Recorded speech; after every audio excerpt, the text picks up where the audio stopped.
Welcome to another episode of Into Final Thoughts. Before we jump into it, I want to tell you to check out our official partner of this season of Into Final Space, Cartoon Crave. Cartoon Crave is an incredible network and news source for all things animation, including Final Space. To learn more, check them out on Instagram at cartooncrave_ and at the Cartoon Crave on Twitter. Now, let's get into the episode.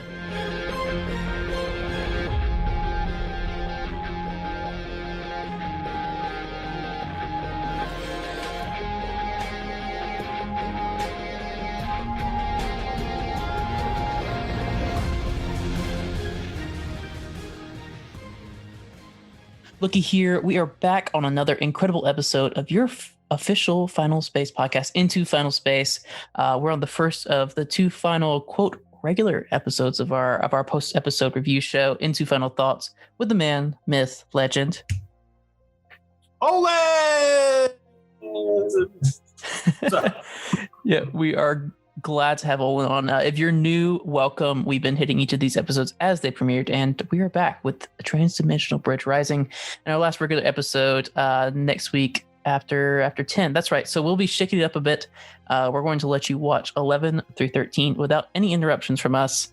Then we're going to be doing a special release of the final 3 episodes of Into Final Thoughts, and maybe, just maybe, we'll have some of you on with us, and we'll definitely let you know a little bit more about that at the end of this episode. For now, strap in with our what do we call them? Our spoiler seatbelts.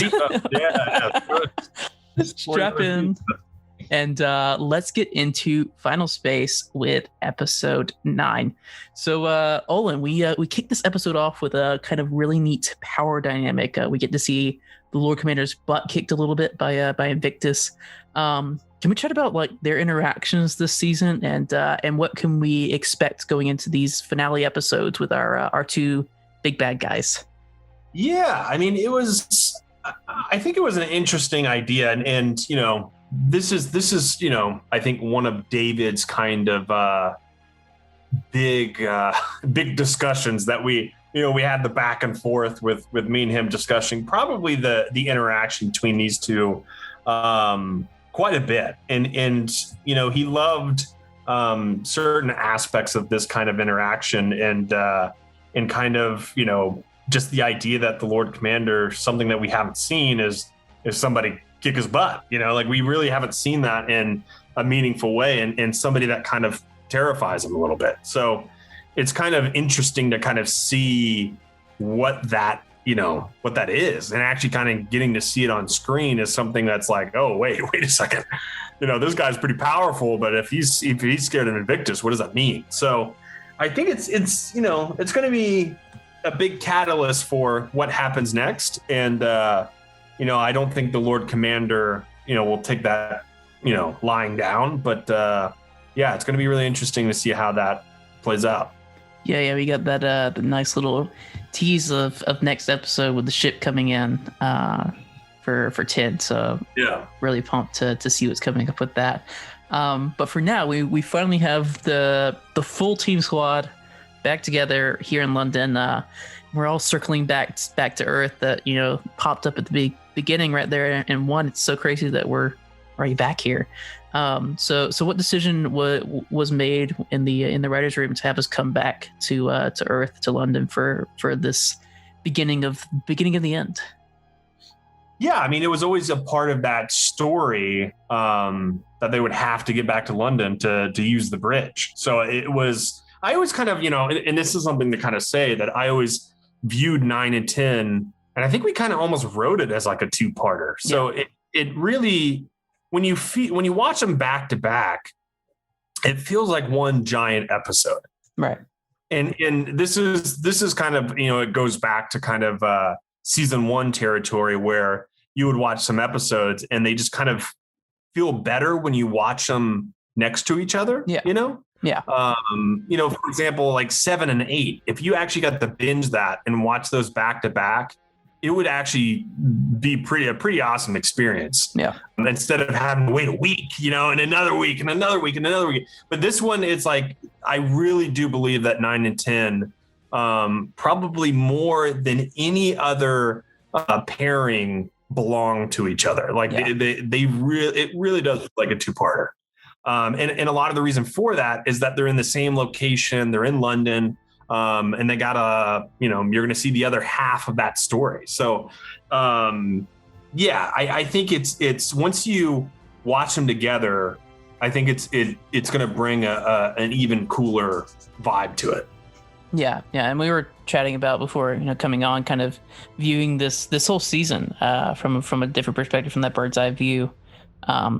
It's always interesting going back and watching Final Space, and we talked about this contrast several times throughout the podcast of our international fans who hopefully get to listen about this down the road. Seeing this through all the way as opposed to the week to week, and it just really creates this different dynamic. I definitely would encourage people to go back after the season's over and just watch it again. I think it's I think I would be interesting to see what everybody thinks when you watch them all together. Yeah. But really, I would almost be interested to see what people think when you watch seasons 1, 2, and 3 all together. Yeah. To see all those storylines overarching. Yeah.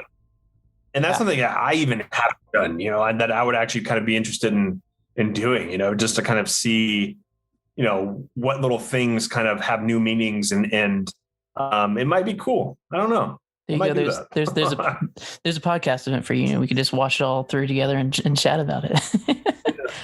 But yeah.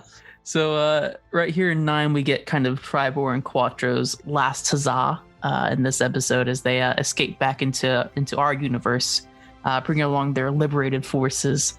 Were you satisfied with this kind of ending of this arc with Tribor and Cuatro?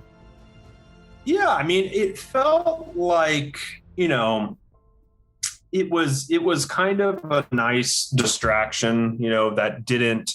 And this, it's always debatable whether if it's good or bad, but every once in a while, I think if you look back on it, you're like, that was kind of a nice distraction for that short, very intense episode or, something like that. But I do feel like,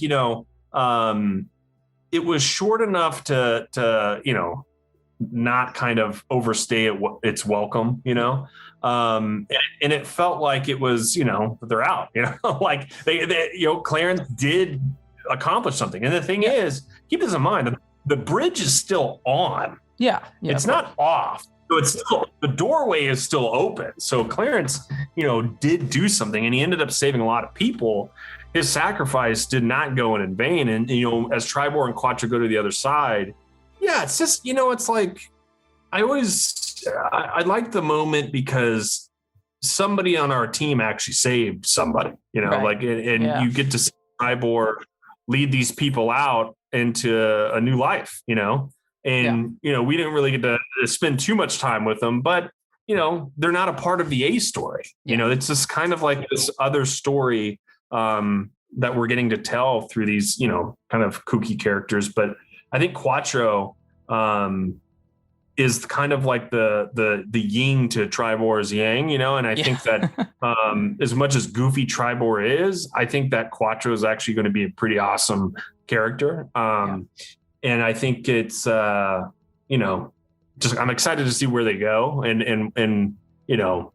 maybe that's the end. Maybe that's the last you see. I don't really know at this point, but I mean, I think I'm satisfied with it.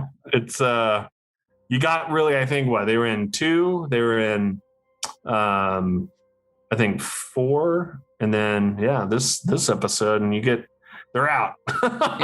It was nice to have a moment of kind of resolution, even among all the chaos that does happen these few episodes we've seen. It's them riding off into the sunset together. It was a nice kind of just breath, It's just a nice little distraction,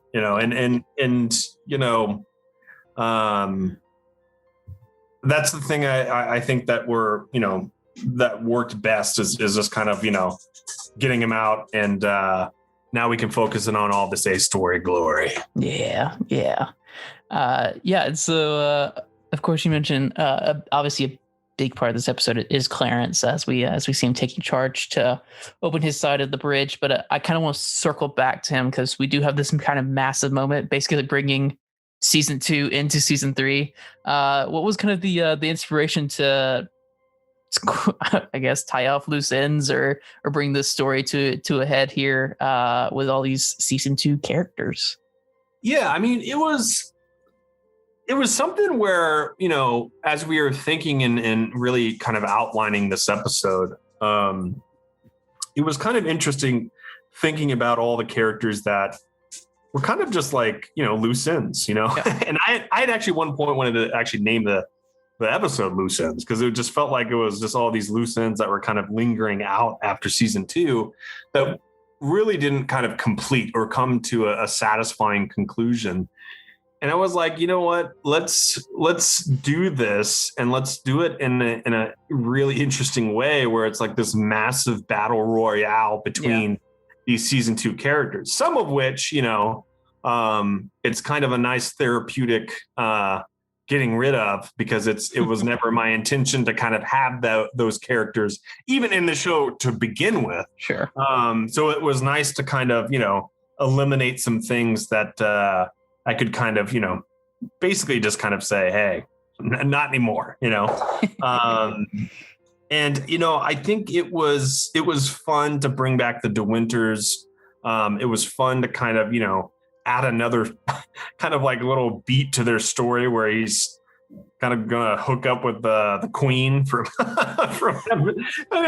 I remember I was kind of writing this scene and I was like, man, that just seems so organic that he would just totally be into this octopus lady. I don't even know what it was, but it made me laugh, and it makes me laugh every single time when she's like, I'm getting a divorce, and he's like, you had me at divorce. Like, there's something really that was an excellent one-liner there. Yeah, there's something about that. It always cracks me up. And then really getting to write, I always kind of refer to Clarence and Todd as like two sides of a coin, where one of them found a redeeming, aspect to their story, and the other one couldn't look past that, his own hate, to basically redeem himself, and he had it right there. And it was just kind of, I really like that idea of taking two characters that kind of were probably the most hated, and basically redeeming one and not redeeming the other. Yeah. And there's something really cool about that. I don't know. Like, I really enjoyed that idea. And as I was writing it and kind of really fleshing out that scene, I knew that pretty much, a battle royale, you gotta kill people, sure. like, and I knew Clarence wasn't going to survive and Todd wasn't going to survive. Yeah. But there was something cool hearing the experience of Clarence as somebody that knew that he had wronged, and he was just kind of living in that shame, and it broke him down to the point where he tried to help, say, Todd, like, look, the people that you loved would be ashamed of what you've become. I know it. I've lived it, and he's seen that shame. And Todd was just like, no, I have to kill this guy. And he just believes it in his soul that Gary had wronged him, and there are people like that in real life that no matter what you say, no matter what you do, they will never stop hating you. Yeah. And that's just real life. Like, and maybe people haven't experienced that. I mean, I've experienced it at least a couple times in my life where no matter what you do, what you say, if you apologize, no matter what it is, they hate you, And I think there's something to that where it was cool and awesome. Another thing what I wanted to do with Clarence is I wanted to see if Conan could do it, like actually like dramatically act. Because I always had in the back of my head, like, he could do it, he could really do it. Yeah. He has the talent for it. Because I think a lot of comedic actors, you look at Jim Carrey, look at Bill Hader, they have the ability to do this really amazing dramatic acting. And I've always in the back of my head knew Conan could do it. So I tried to make something extremely dramatic, kind of stretched him a little bit, that was like, hey, you can do this and you're not going to be funny. And that's really hard for Conan to do. Okay. I mean, if you talk to him, he's one of the funniest people you will ever interact with. I'm telling you, like, and it's a natural funny. He's so effortlessly funny that basically it's not even him trying. Like, he's just funny naturally. So to have him something where it's like, hey, don't be funny on this, it was different for him, you know? And I think it was cool to see that he could do it. And it was awesome that I got to write that scene and have him do it and direct him. You know, it was kind of like this is what I hope to do, you know, like, and I always want to kind of, you know, push certain actors in a certain degree and really try to bring out their strengths. And, you know, that was kind of another reason why I was like, you know what, I really want to write this Avocado Gary fight scene. Yeah. Because I know Cote's is waiting, you know, like there's something there that's untapped that I want to pull out of him, you know? And if you can get people to their raw point, like to the point where they just put it all out into the microphone or whatever, you get some really awesome performances. And I think Conan crushed it. And I think even Alan Tudyk really basically showed up to a character that he hadn't done in forever and just crushed it. You know, he's just such an amazing, they're both amazing, but really getting to play those two against each other, man, that's so cool.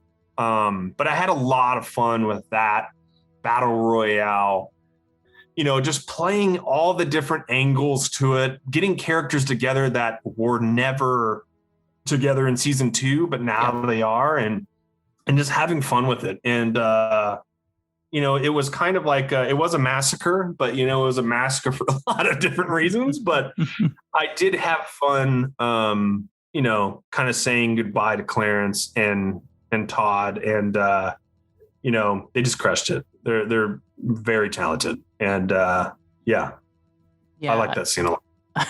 Yeah, I think I had about 3 or 4 questions that you just answered and all that. So there's one thing I do want to circle back to a little bit on Clarence. One thing I found interesting that, you know, we've talked about previously is that our team doesn't have anybody else. You know, when they were like, well, we need to call somebody for outside, everyone they know had died or they had failed them, you know, leaving them with the last choice of Clarence. So what does this kind of tell us about our team squad and their adventures so far through these past 3 seasons? Yeah, I think that kind of tells you that they, you know, that they don't have a lot of friends out there, but also they've made a lot of enemies. And, you know, in those travels in season 2, you got to see those enemies show up to the point where it's like, you know, the DeWinters, you met Kevin, you got Time Swap Sammy, you got Todd, Fraskenhauer, he's just there because he wants to have dinner on Thursday. But there's a lot of, it's really interesting that they don't know anybody on the other side because they're either dead or they hate them. And that's interesting, you know? And it's like, really, who would you call, you know, if today you had to have somebody on the other side of the country turn something on? Your list is probably very small, you know, but imagine you have to have turn something on the other side of the galaxy. Yeah. Okay. That's even smaller of a list. So it's a pretty small list. You know, I wouldn't even know, like, if I had to have something turned on in China right now, that thing's probably going to be left off. I don't know anybody, you know? Yeah. So I think it's interesting that it was an obstacle that I really like, that the bridge had to be turned on both sides. Yeah. And I think that's something that I really like to do, is to add always like a little bit of a wrinkle to any sort of situation where it feels like it's an easy kind of thing. It's not. It's like we put that other little wrinkle in it. And man, I remember a summer khaki wrinkle, right? Yeah. And I remember having to describe how the bridge worked. I was like, somebody has to be on the other side. They're like, the other side of what? the other side of final space. They got to be on the other side. They got to turn it on there and they got to turn it on here. It's like, why? Because that's how the bridge works. You know, like I had to explain. You got too sci-fi. Yeah. It's like, it's, you know, and then we had to try to explain it in the script. And it was like, you know, it was an interesting endeavor, but yeah, I think it was, you know, just a nice little wrinkle to the plan where now we're going to kind of, you know, see the other side of it, where it's like it was turning on the bridge, but now they have to turn on this Kevin net that essentially could potentially be this weapon to destroy Titans and then get out of there. So it's like basically you forgot your car keys at home, but the car's waiting outside, you know, it's still running. And so it's like, you got to find your keys, get it on, get the keys and go home, you know, like that's kind of what it is. So, I like it. These two episodes really play well with each other, but yeah. I just want to say, your team at Shadow Machine and then Jamfield, they killed it on that bridge. It's always so interesting, you know, how they're constantly crossing over the 2D and 3D side of animation. Oh yeah. Looks they did a really good job on that. The bridge always looks cool, you know, like every time you see it, you're like, yeah, that's kind of it's cool. Yeah. So it's a good nod to like gives very Stargate type vibe, very sci-fi. Yeah. It's always great. I mean, Final Space is obviously, you know, a science fiction action comedy, but it's always good to, you know, kind of pull the very sci-fi side of it to it. Yeah. And we, you know, we always like to kind of nod and kind of like do a homage to a lot of the great sci-fis that have come before us. And, you know, this was obviously had a lot of Stargate kind of, you know, DNA in it, because I mean, I love Stargate. I've seen every Stargate, you know, show that there is, you know, Stargate, you got Stargate Atlantis, you got Stargate Universe, you got it all, you know, and, you know, we have basically actors that are from Stargate on the show. You know, it's like, it's one of those things that I really appreciate that show for what it did. And it's a really fun show. It's kind of one of those ones where you can rewatch. And I just actually started rewatching it again. And man, you just get lost in it. Such a fun show. Yeah. Well, before we wrap up our last bit of questions, I asked our listeners via @Into Final Space on Twitter, so follow so you don't miss out on this stuff in the future, what they wanted to know about this episode. So here's some good ones from that. So we learned here at the end about Gary's final space poisoning, and fans had a lot of questions. So Bruzzy4, Twilight Opal, Final Space News, Fangirl Star 1997, Adrian Roxad, and the list goes on. We're all asking, how long has Gary been poisoned, and is this affecting the rest of the team squad? If you can tell us. I don't know what our future lies with these. Yeah, I mean, as much as I want to give you answers, you just got to keep watching, you know? And you might not get to answer this next episode, but the answers are coming. And as far as when Gary got the final space poisoning, I mean, it just started hitting him, you know? Yeah. So it's definitely probably between 8 and 9 where he kind of started to really realize that, you know, it's starting to affect him. But we'll just have to wait and see what happens. Yeah. Another question from @Gabriel327, nice name. And I think you answered this a bit online, and we chatted about it before we hopped on this episode. But people were asking, "Where's our Tiger? Where's Biscuit at?" And you know, if you would dive into kind of what we were chatting about beforehand, I think that would definitely help a lot of folks. Oh yeah. I mean, it's funny because it's like, you know, to everybody that's watching the show right now, it's 2 weeks on seeing Biscuit. But when you watch it in a streaming fashion, it's only really kind of like 1 hour, you know, if that. It's like 40 minutes. And so he's working on his Hue project, man. Yeah. You got to let the man work. He's got a Hue project. He's got to finish. Okay. He's in fun.